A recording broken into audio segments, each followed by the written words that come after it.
कर्ण ने तुलसी का मास्क हटा दिया। कर्ण ने सबके सामने तुलसी को बेनकाब कर दिया। वह तुलसी, जो अपने ही घर में वेटर का भेष बनाकर और चेहरा छिपाकर बैठी थी, अब सभी के सामने आ चुकी है। कर्ण ने उसका मास्क हटाकर उसकी पहचान उजागर कर दी। दरअसल 10 साल जेल में रहने के बाद तुलसी यह सोचकर अपने घर लौटती है कि उसका परिवार उसका बेसब्री से इंतजार कर रहा होगा।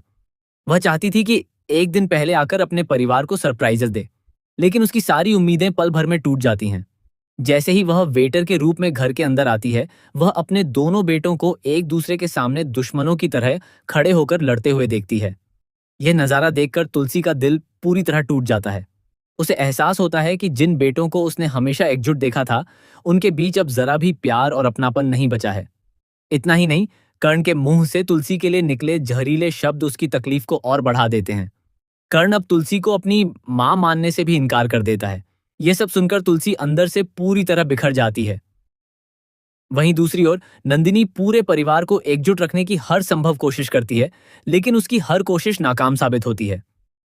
परिवार के रिश्ते लगातार बिखरते जा रहे हैं और कोई भी उन्हें संभाल नहीं पा रहा। इसी बीच कर्ण की नजर उस रहस्यमयी वेटर पर पड़ती है। उसे महसूस होता है कि यह महिला कुछ जानी पहचानी लग रही है। बिना देर किए वह उसका मास्क हटा देता है। जैसे ही मास्क हटता है, कर्ण के पैरों तले जमीन खिसक जाती है, क्योंकि उसके सामने कोई और नहीं बल्कि उसकी अपनी मां तुलसी खड़ी होती है। लेकिन मां को देखकर भावुक होने के बजाय कर्ण गुस्से से आग बबूला हो जाता है। वह जोर जोर से चिल्लाने लगता है। उसकी आवाज सुनकर पूरा परिवार वहां इकट्ठा हो जाता है। सभी लोग तुलसी को देखकर हैरान रह जाते हैं।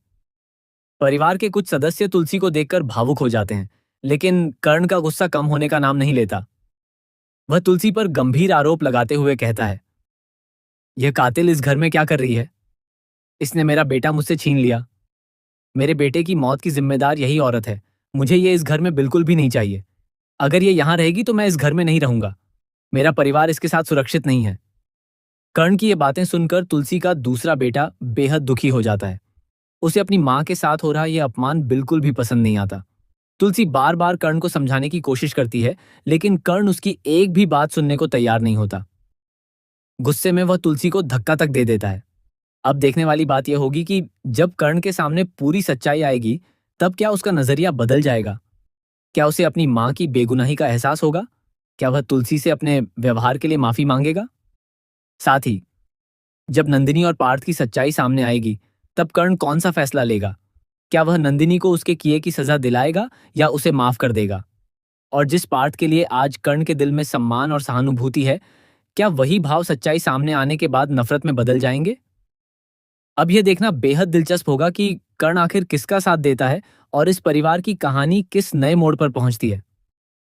आपको क्या लगता है आगे क्या होगा? अपनी राय हमें कमेंट सेक्शन में जरूर बताइए।